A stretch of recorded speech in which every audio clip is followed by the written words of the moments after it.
political challenge than that, because it goes at some of the most fundamental interests in our economy, and it goes at the fundamental inertia in our lives, okay?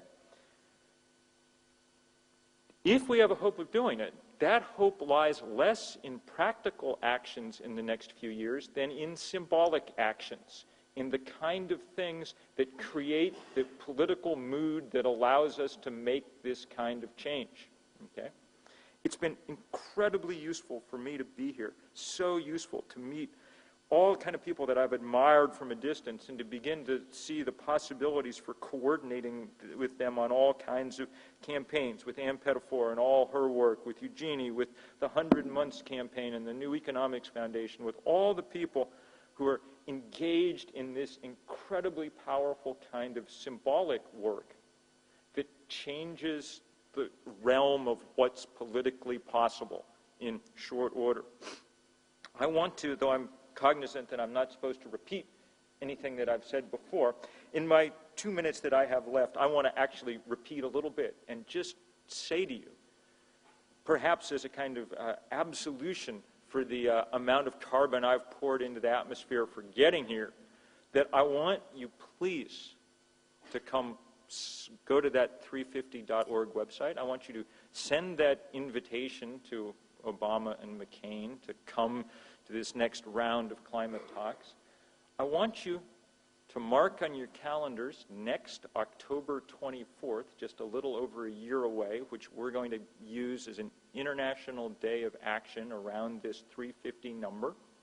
I want you to start thinking of symbolic actions involving the people in your community at some iconic place in your community that will help get this number across, that will join with people on the top of Mount Everest, or people in the, climbing the Taj Mahal, or people in a million other places significant at least to their community, if not to the world, making this case about 350 so that we can stick that number in people's heads.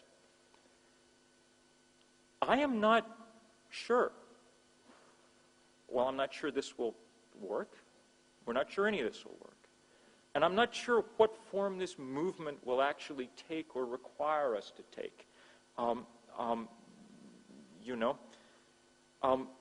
do know that it's in one sense more difficult than any movement we've ever had to engage in before because it is limited in terms of time.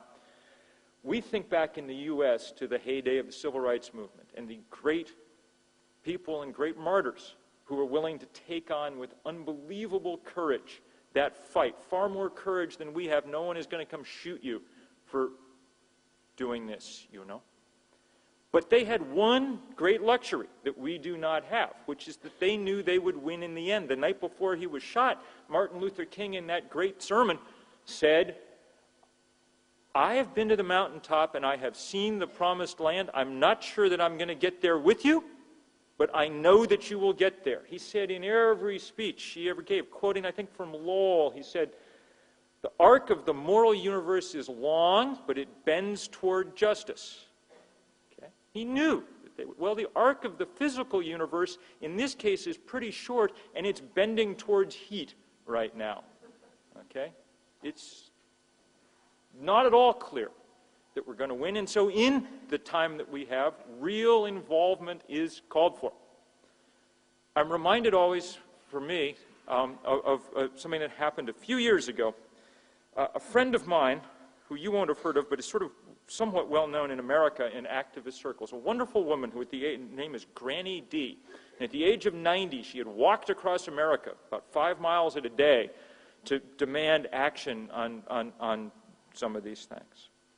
Great. She called me up and said, come to Washington. We're going to have a little demonstration in the Capitol. So, of course, if a 90, in this case, by this time she was 93, if I'm well raised, if a 93-year-old says, come do something, I'd do it. And off I went to Washington, and we held our little demonstration in the rotunda of the Capitol, and we were duly arrested because they didn't want us holding it there. And it was funny. They handcuffed me and Granny D together. It was funny because she's like 4'4". So we're tipped over like this. And as they were leading us off, she looked up at me and she said, She emphysema, which is what made it all the more remarkable that she'd walked across America and said, you know, that I'm 93, I've never been arrested before, I should have started long ago, she said. Now, I'm not telling you you need to be arrested, and I'm not telling you you don't need to be arrested, but I am telling you that the stakes are high enough that I want you to go dump your address book from your email into that system that we have. I want you to break that social taboo. You know, when we use it one time and contact your friends on your behalf and tell them to join this campaign. I want you to do that kind of thing. I want you to take some risk. This is the moral challenge of the moment in which we happen to be alive. And we will know, those of us in this room, before we die, whether or not we actually manage to meet the scope of that challenge or not. It's going to be decided before the 40th anniversary of these lectures. And we have the set of tools with the web and its connections to actually reach out and reach enough people if we're willing to make that happen.